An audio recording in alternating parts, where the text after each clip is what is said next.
I want to introduce.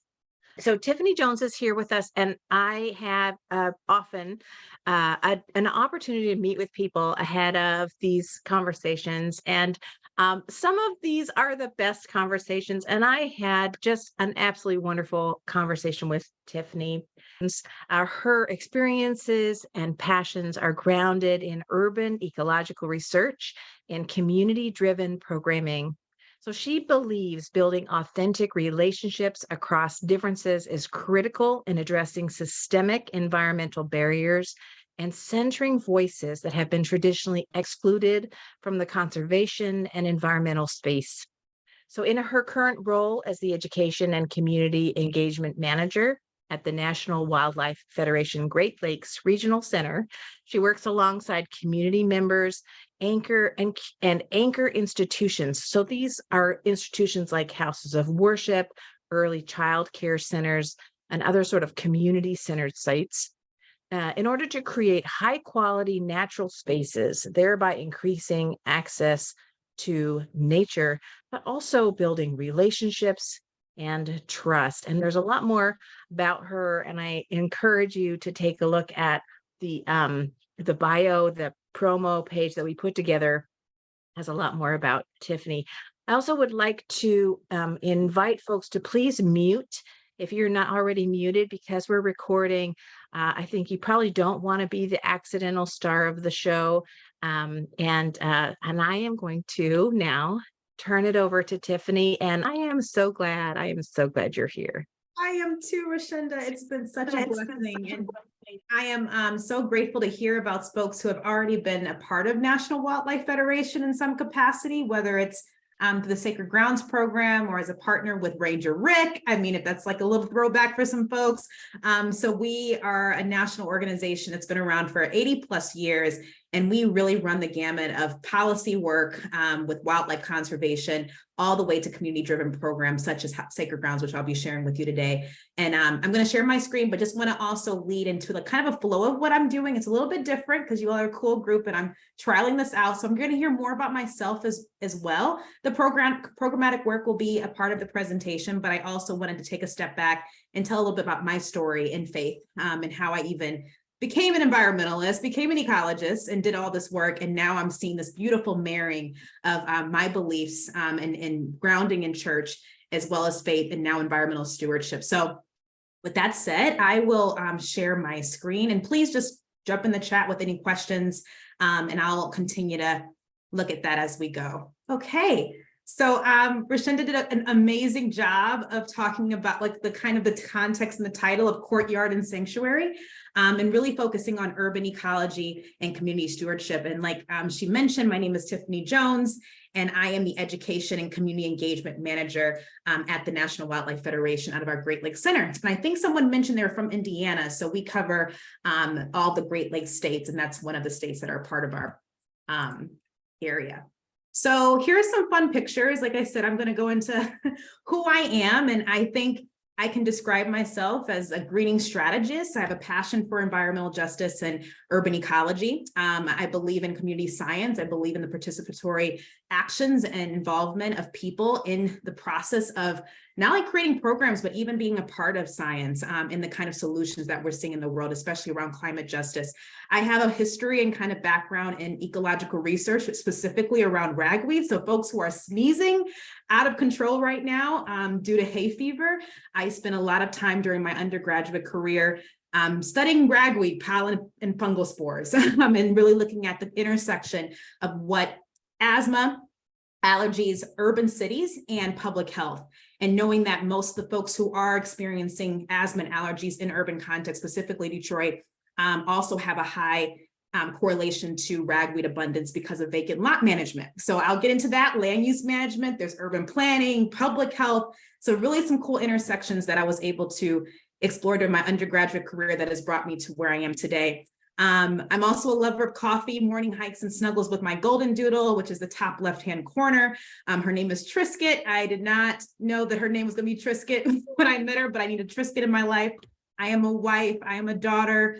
I am an only child, if that means anything. And I just got married last year. So my husband is in that area, a little he's in there. And his name is Walter. So I love canoeing. I went to Alaska, best experience of my life. Love planting, love being in the community, and I'm also a runner. So those are kind of the hobbies that frequent every once in a while, depending on the season.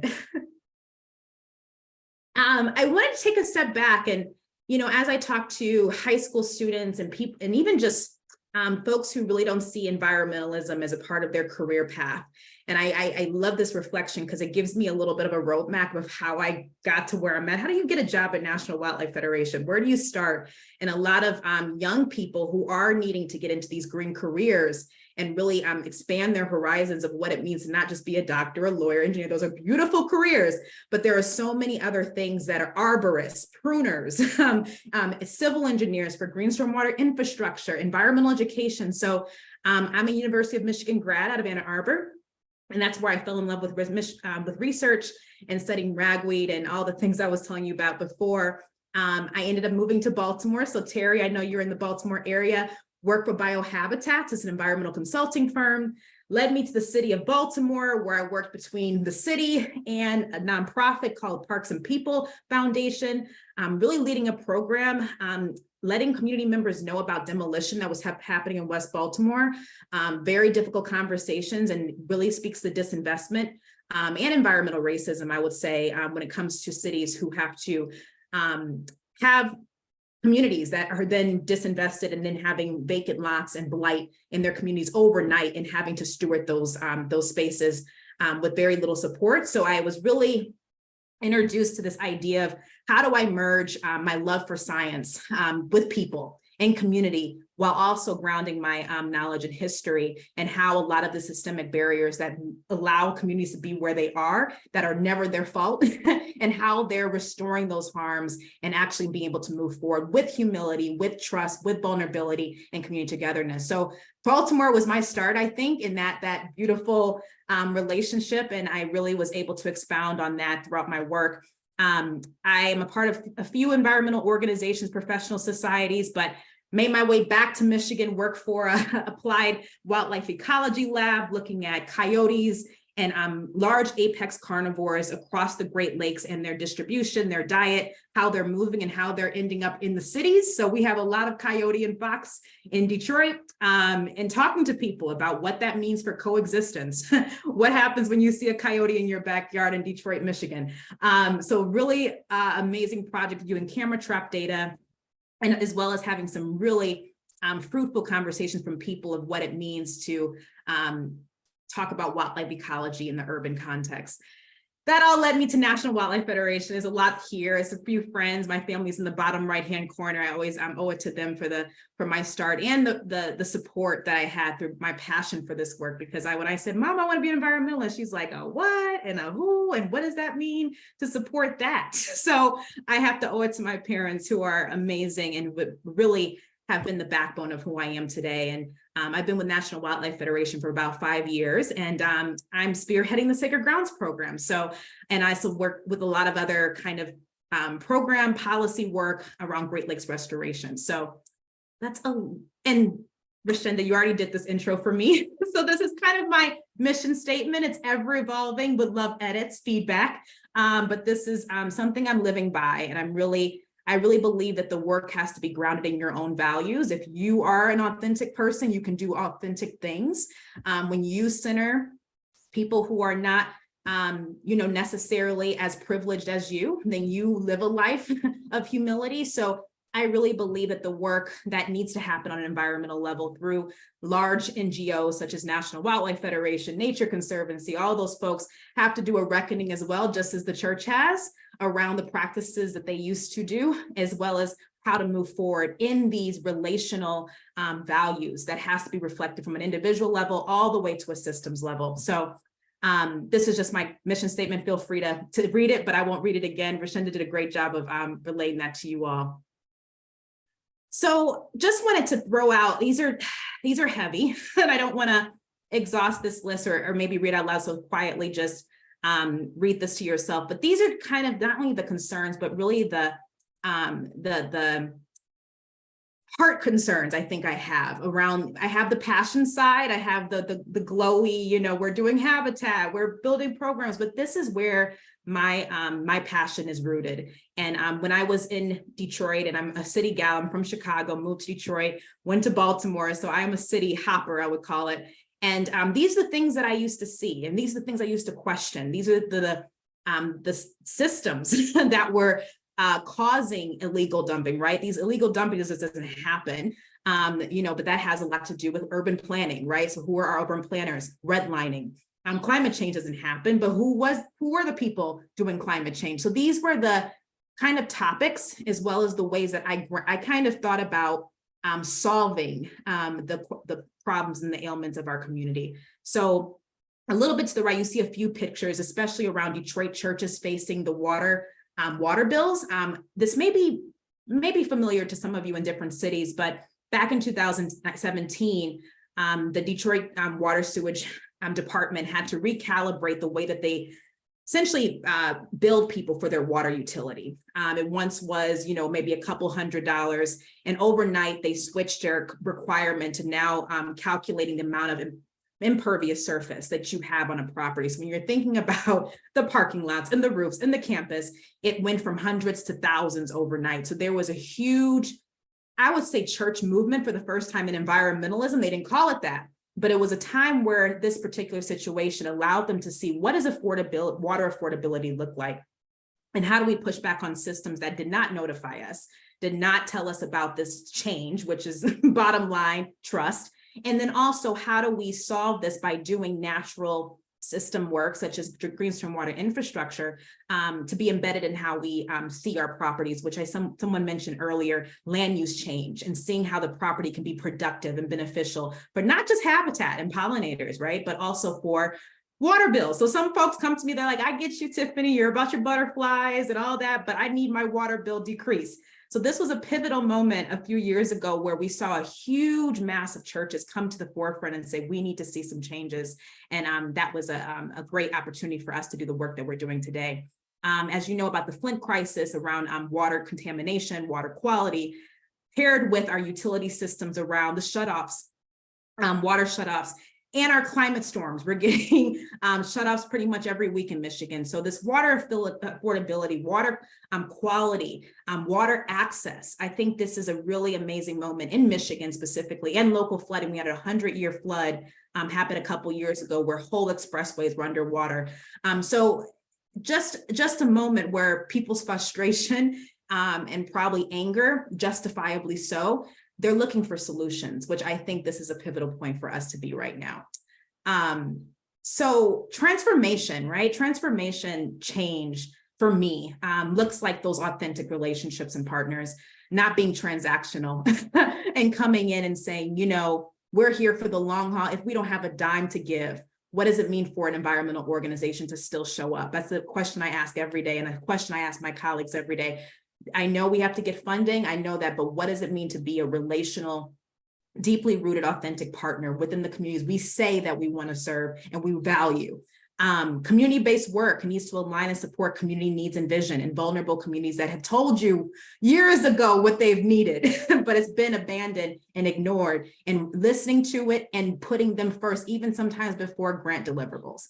That is one of the many struggles I struggle with my own job, is pushing back on foundations, saying, you have this deadline, but communities are not ready. Or the opposite of, communities need to start now, there is an urgency. How do we challenge you, donor, foundations officer, philanthropy person, to acknowledge the bridge of that relationship?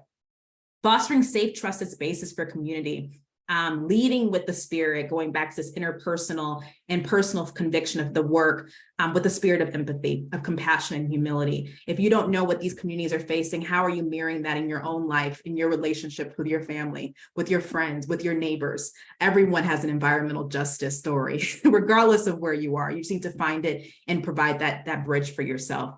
Uplifting voice and supporting future leaders in frontline communities and BIPOC communities, having National Wildlife Federation is creating an advisory board to actually lift up community leaders to be the ones to tell us how we do the funding, how we disperse those funds, That's happening for the first time in 2023. So those are the kind of things that are amazing and revolutionary, but also so needed.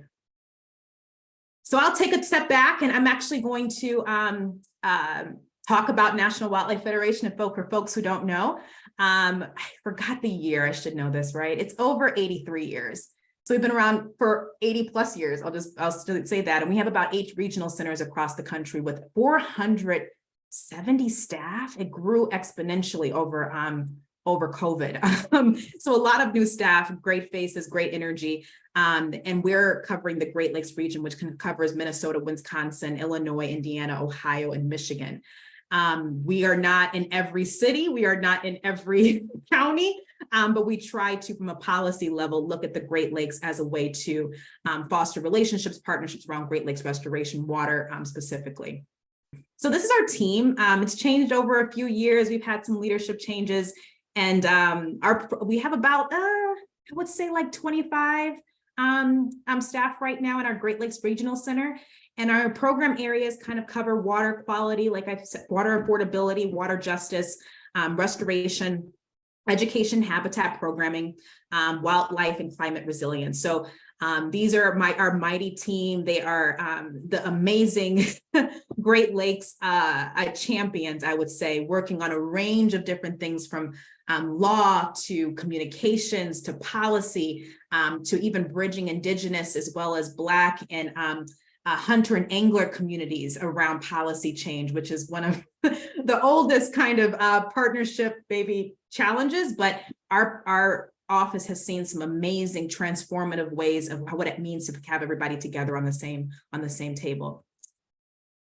So I think I heard someone mention native plants and how we do our work, and native plants are the center of our work, access to nature. And no matter how big or small, some folks like, well, I don't have the acres to do this type of work. I only have an apartment building with, a balcony. Can I do it? Container gardens, right? Some folks are not coming at this work with the native plant enthusiasm, but they're coming at it from beautification. And really even changing the narrative and the paradigm that native plants are ugly and lawns are pretty. How do we change that kind of paradigm and mental shift? So all of our work is grounded in creating habitat and creating native plant habitat for wildlife to thrive, because we thrive when wildlife thrives. So these are a few examples at the bottom, but this is you've probably seen this with Doug Talmy. He has a great, visual of what it means for the root systems for native plants to not only help with erosion, stormwater management, but also provides that long-lasting resilience that we want to see in our backyards. And they create so many different benefits. They improve water quality, have beautification, reduce local funding, improve quality of life, wellness. We've seen so many studies about mental health, stress levels, violence decreasing when there are habitat. And when people say, is violence a part of environmental justice? Yes, violence is connected. It's all connected. So the social, environmental, emotional, mental, psychological benefits are all intertwined when you even just create a 200 by 200, 100 by 100 container garden of a native plant habitat. So we really emphasize this and not making this a purist kind of movement of like, if you do not have this, you cannot do native plant or wildlife work, but allowing everyone to have access to this type of action. So sacred grounds, and some of you already know, but the big umbrella vision is really recognizing congregations, sacred spaces, house of worth, faith communities, faith-based early childhood education care centers, faith-based natural areas. We've seen a lot of people like, me too. So we've really broadened that definition and really embrace folks who want to create wildlife habitat and actively link faith practices and caring for the environment. And this means so many different things. And we've been really fortunate to hear the visions and the needs and the desires and passions of how communities have seen this work really flourish in their own neighborhoods. So this is a little bit of the why we do this work. I've mentioned this already. Reducing costs of stormwater management bills. And also, I think someone mentioned a labyrinth as well. So really even just the intentional space for prayer and reflection, increasing that wildlife habitat as well. So for folks who are either part of the program or want to be a part of the program, here are the 3 pillars. And we're creating wildlife habitat, right? That is kind of the bedrock of the program, but we're also educating, engaging the congregation, forming that green team. I heard green team mentioned a few times too. And it could be green team, it could be blue team, polka dot team, I don't care what you call it. But just allowing folks who want to be involved in the projects, and even if they're like, I don't want to get my hands dirty, I just make the flyer, or I'll make sure the food is prepared for the barbecue while we do it. There are so many ways for folks to be a part of it. You don't have to have a green thumb, you can have a black thumb to still be a part of this movement. So connecting faith and environmental stewardship on the property. And National Wildlife Federation, we're not a faith-based organization, so we don't claim to know all the scriptures of every faith in the world, but we want to lift up those kind of testimonials or stories or revelations that come through people's faith when they do this work. And then connecting these practices to the greater community. So we're all about disseminating this knowledge, this enthusiasm and best practices in the neighborhood. So if folks never even enter a building, how can this rain garden serve as a way to connect them to something they want to do in their own neighborhood? So we have signage, we have little libraries, we have gatherings outside, we have planting days, we have coffee in the garden, different ways that people have seen evangelism and bringing folks into the church, quote, in a different way than hasn't probably always been done, especially in Detroit, Michigan. I think we have the most churches per block in the country. We have like thousands of churches, but they're all inside with no kind of external. So during COVID, this was like the peak time where everyone went outside and tried to do something, either whether it was a picnic or some benches. So there's been a lot of opportunity that comes into reaching out to your community and reaching out to your neighbor in this work. Current locations for the Great Lakes, so where there's stuff going on in Texas, there are things going on in the Northeast, but in the Great Lakes specifically, we're working in Toledo, Cleveland, Detroit, Grand Rapids, and we're at a total of 87 houses of worship participating in Sacred Grounds right now. We'll be reaching 100 by the end of the year. So we're really excited to be meeting this milestone and also just inviting more folks to be a part of the program. So how do we do this work? And what's been interesting about Sacred Grounds is there's kind of like a depth and breadth model.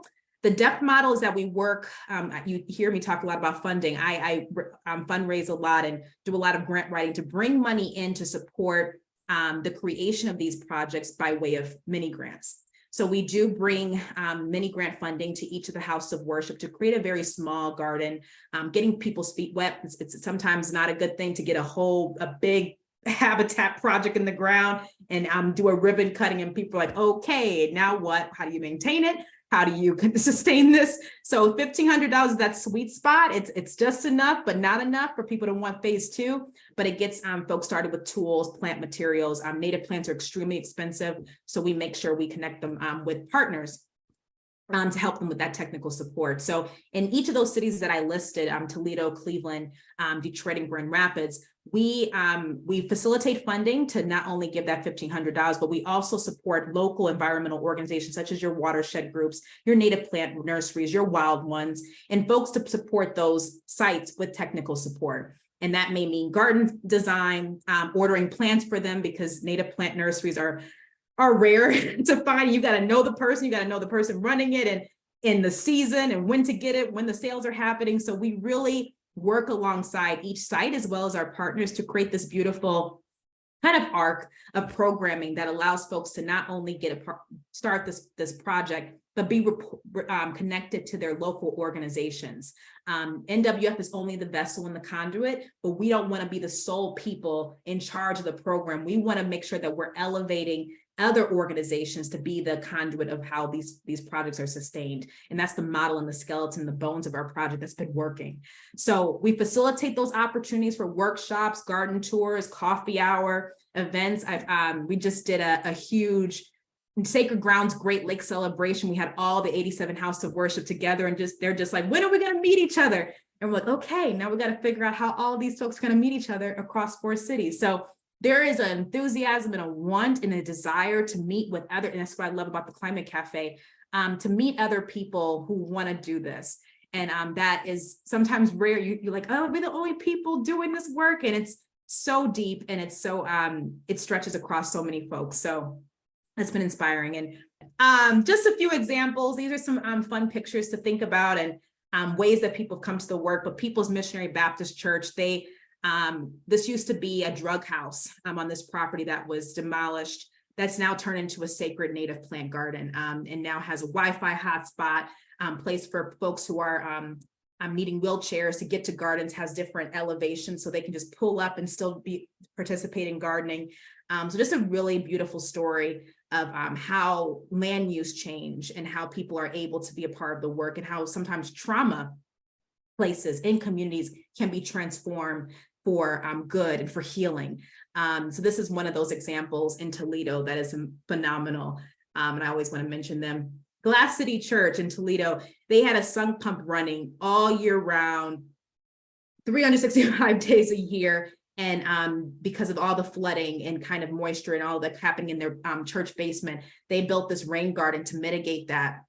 And now don't have that electric bill, number one, but now are able to, it used to be completely flooded across the sidewalk, and that rain garden now captures hundreds of gallons during a rain event to stop the stunk punk, but also to keep beautification alive and solve a really plaguing issue for their church. Hope House, one of my favorite in Detroit, Glenn Hodges, Meditation Missionary Baptist Church across the street. They own Hope House. They own a forest patch in Detroit as well, and a few other lots that they've been maintaining, but they've been really transforming this particular site into a place for computer lab, employment support, reading kind of hour for young children in the neighborhood after school. And they've created a rain garden, native plant garden. They're creating a living classroom for some early childhood education, young children for reading outside. And he is really ambitious. He's trying to get some goats and ducks, and he's like, I want a farm on the property. I don't know if that's legal in Detroit, but we got to figure it out. So that's this is a beautiful campus that has a really amazing vision of, again, disseminating those practices outward, but engaging the community in with various services and social services for both youth and adults.